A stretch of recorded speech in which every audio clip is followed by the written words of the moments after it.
আমি আমার প্রিয় ভাই ও বোনদের, ইসলাম ধর্মে আমার প্রিয় পুত্র ও কন্যাদের উদ্দেশ্যে কথা বলা শুরু করি এই বলে, আসসালামু আলাইকুম ওয়া রহমাতুল্লাহি ওয়া বারাকাতুহু। আমি তাদের স্মরণ করিয়ে দিই যে, গত রাতে আমরা সূরা নিসার প্রথম ৫৭টি আয়াতের অনুবাদ ও সংক্ষিপ্ত আলোচনা সম্পন্ন করেছি। আজ আমি সেই ধারাবাহিকতাই অব্যাহত রাখছি এবং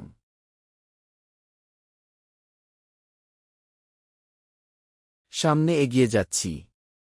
আমি যেসব ২টি আয়াত একটু আগে তিলাওয়াত করেছি, সেগুলো কুরআনের অত্যন্ত গভীর ও মৌলিক আয়াত, বিশেষ করে ইসলামী রাষ্ট্র ব্যবস্থার মূলনীতির আলোচনার ক্ষেত্রে।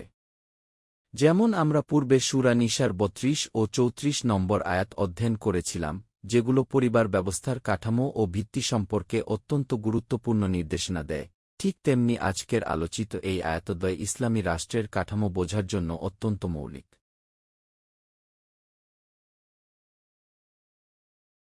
আমি যখন এই আয়াতগুলো গভীরভাবে বিশ্লেষণ করি, তখন আমি দেখতে পাই যে একটি রাষ্ট্রের ৩টি মৌলিক স্তম্ভ বা প্রতিষ্ঠান এখানে উল্লেখ করা হয়েছে, যদিও আধুনিক রাষ্ট্রবিজ্ঞানের পরিভাষা সরাসরি ব্যবহৃত হয়নি।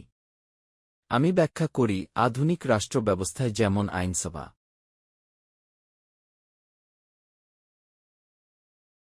নির্বাহী বিভাগ এবং বিচার বিভাগ, এই ৩টি প্রধান স্তম্ভ রয়েছে, ইসলামের এই আয়াতগুলোতেও মূলত এই ৩টি দিকের ইঙ্গিত পাওয়া যায়। আমি অনুভব করি, কুরআন সাধারণ ভাষায় কথা বললেও এর ভেতরে গভীর রাজনৈতিক ও সামাজিক কাঠামোর ভিত্তি লুকিয়ে রয়েছে।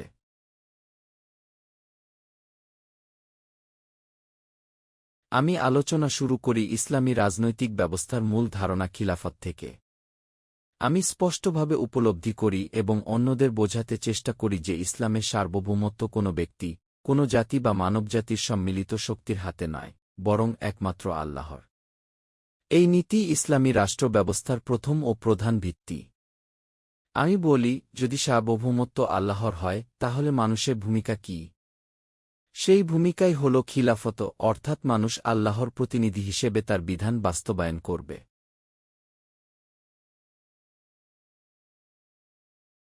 আমি ব্যাখ্যা করি, যখন আল্লাহর পক্ষ থেকে কোনো স্পষ্ট নির্দেশ আসে, তখন মানুষের কাজ হল সেটি হুবহু বাস্তবায়ন করা। সেখানে কোনো পরিবর্তন, সংশোধন বা ভোটাভুটির প্রশ্নেই আসে না।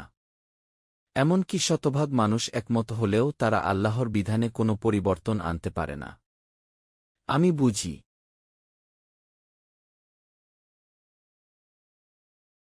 এখানে সংখ্যাগরিষ্ঠতা বা সংখ্যালঘুতার ধারণা একেবারেই অপ্রাসঙ্গিক।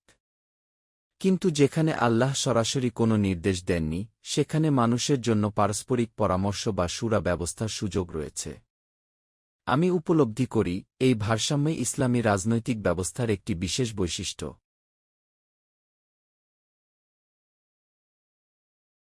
আমি আরও ব্যাখ্যা করি, যতদিন নবুয়াতের প্রতিষ্ঠান চালু ছিল, ততদিন খিলাফত ছিল ব্যক্তিগত ও একক নেতৃত্বের অধীনে। একজন নবী নিজেই আল্লাহর খলিফা হিসেবে দায়িত্ব পালন করতেন, কারণ তার সাথে সরাসরি আল্লাহর যোগাযোগ ছিল। আমি কুরআনের উদাহরণ তুলে ধরি।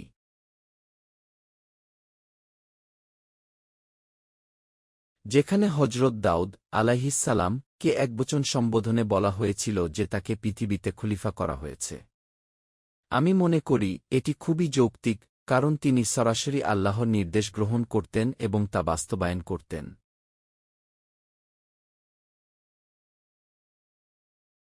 আমি আরও স্মরণ করি, বনি ইসরায়েলের রাজনৈতিক ও সামাজিক নেতৃত্ব নবীদের হাতেই ছিল।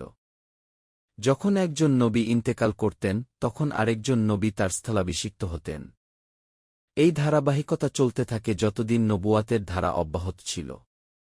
কিন্তু আমি ব্যাখ্যা করি, রাসূল মুহাম্মদ সাল্লাল্লাহু আলাইহি ওয়াসাল্লাম এর আগমনের মাধ্যমে নবুয়াতের এই ধারা সমাপ্ত হয়েছে।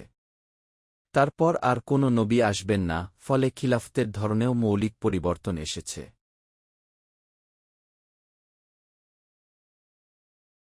আমি উপলব্ধি করি, এখন খিলাফত কোনো একক ব্যক্তির বিষয় নয়, বরং এটি সমগ্র মুসলিম উম্মাহর সম্মিলিত দায়িত্ব। আমি সূরা নূরের সেই আয়াতের কথা উল্লেখ করি, যেখানে একবচনের পরিবর্তে বহুবচন ব্যবহার করা হয়েছে, যা ইঙ্গিত করে যে এখন নেতৃত্ব ও দায়িত্ব একটি সামষ্টিক বিষয়ের রূপ নিয়েছে। আমি মনে করি, এটি ইসলামের রাজনৈতিক চিন্তার একটি অত্যন্ত গুরুত্বপূর্ণ রূপান্তর, যা নবুয়াতের সমাপ্তির পর স্বাভাবিকভাবেই এসেছে।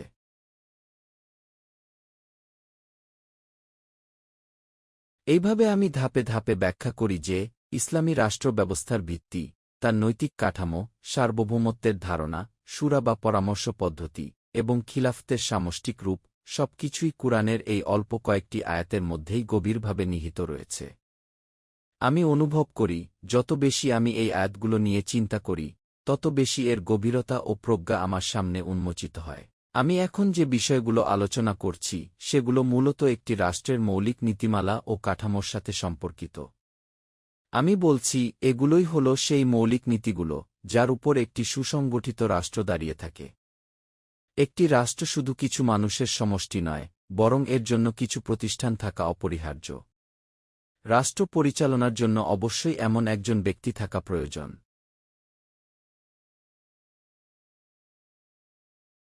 যিনি রাষ্ট্রের সামগ্রিক কার্যক্রমের দেখভাল করবেন। আপনি তাকে রাষ্ট্রপ্রধান বলতে পারেন, আপনি তাকে অন্য কোনো নামেও ডাকতে পারেন, এমনকি তাকে খলিফা বলেও অভিহিত করতে পারেন। কিন্তু যে নামই দেওয়া হোক না কেন, রাষ্ট্রের কার্যক্রম পরিচালনার জন্য একটি নির্বাহী কাঠামো থাকা অবশ্যই জরুরি।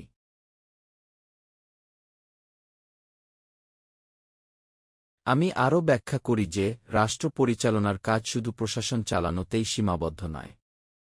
সময়ের সাথে সাথে নতুন নতুন সমস্যা দেখা দেয়, সমাজের প্রয়োজন পরিবর্তিত হয়, এবং এসব সমস্যার সমাধান করার জন্য নিয়মিতভাবে ইজতিহাদ করতে হয়। আমি বলি, ইসলামী রাষ্ট্র ব্যবস্থায় আইন প্রণয়নের এই প্রক্রিয়া একবারে শেষ হয়ে যায় না।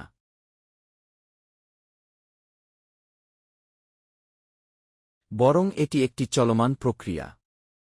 তাই একটি আইনসভা বা বিধান প্রণয়নকারী প্রতিষ্ঠান থাকা অপরিহার্য, যারা নতুন সমস্যাগুলোর সমাধান কুরআন ও সুন্নাহর আলোকে নির্ধারণ করবে।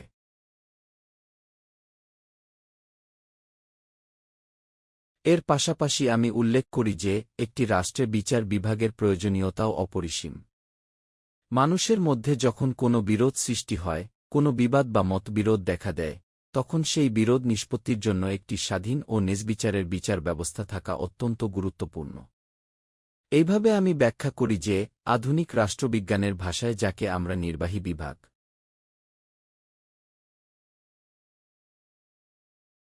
আইনসভা এবং বিচার বিভাগ বলি, ইসলামের আলোচিত আয়াতদ্বয়ের মধ্যেই এই তিনটি মৌলিক উপাদান সম্ভাব্যভাবে উপস্থিত রয়েছে এবং নির্দেশিত হয়েছে।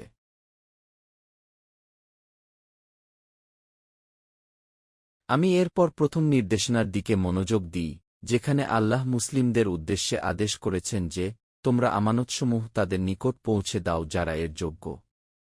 আমি নিজেই প্রশ্ন করি, এই আমানত বলতে কি বোঝানো হয়েছে?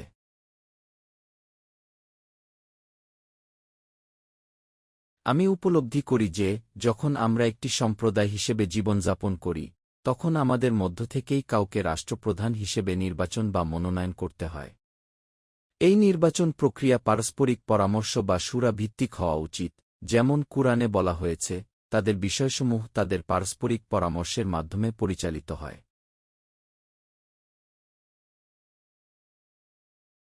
আমি বলি, আমাদের যে ভোটাধিকার বা মতামত দেওয়ার অধিকার রয়েছে সেটি আসলে সবচেয়ে বড় আমানত। এটি শুধু একটি রাজনৈতিক অধিকার নয়, বরং এটি আল্লাহর পক্ষ থেকে আমাদের উপর অর্পিত একটি গুরুদায়িত্ব। এখন যদি আমি আমার এই ভোট বা মতামত এমন একজন ব্যক্তির পক্ষে দিই,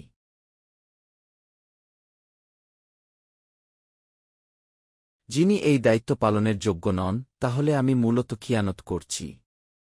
আমি তখন আমানতের হক আদায় করছি না, বরং আমি নিজেকে একজন বিশ্বস্ত ব্যক্তি হিসেবে প্রমাণ করতে ব্যর্থ হচ্ছি।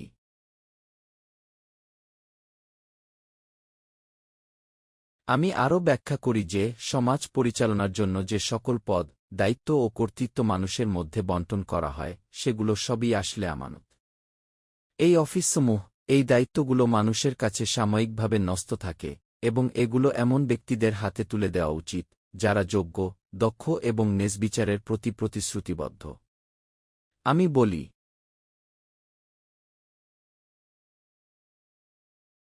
যারা ইজতিহাদ করার যোগ্যতা রাখে, যারা ইসলামী আইন প্রণয়নের প্রক্রিয়ায় অংশ নিতে সক্ষম, তাদেরই এই দায়িত্বগুলো দেওয়া উচিত। এই নির্বাচন প্রক্রিয়া নির্বাচন বা মনোনয়ন যেভাবেই হোক না কেন, মূল বিষয় হল যোগ্যতা ও বিশ্বস্ততা।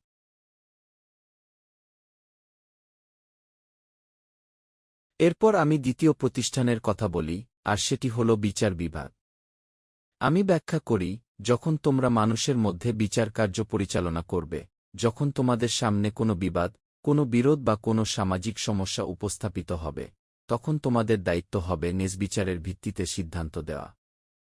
আমি জোর দিয়ে বলি, বিচার করার সময় কোনো পক্ষপাতিত্ব করা যাবে না, কোনো ব্যক্তির প্রতি বিশেষ অনুকম্পা দেখানো যাবে না, কারও প্রতি ব্যক্তিগত সম্পর্ক বা স্বার্থের কারণে বিশেষ সুবিধা দেওয়া যাবে না।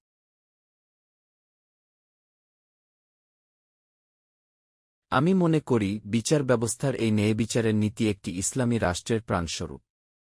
যদি বিচারক ন্যায় থেকে বিচ্যুত হন, যদি তিনি কোনো পক্ষকে প্রাধান্য দেন বা অন্যায়ভাবে কারও প্রতি সহানুভূতি প্রদর্শন করেন, তাহলে সমাজে অবিচার ছড়িয়ে পড়বে এবং মানুষের মধ্যে আস্থার সংকট সৃষ্টি হবে।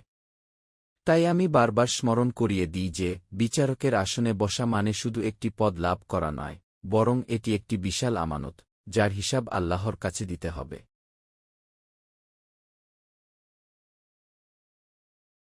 এইভাবে আমি ধাপে ধাপে ব্যাখ্যা করি যে, ইসলামী রাষ্ট্র ব্যবস্থার নির্বাহী, আইনসভা এবং বিচার বিভাগ, এই তিনটি স্তম্ভ কেবল আধুনিক রাষ্ট্রবিজ্ঞানের ধারণা নয়, বরং কুরআনের নির্দেশনার মধ্যেই এদের ভিত্তি সুস্পষ্টভাবে নিহিত রয়েছে।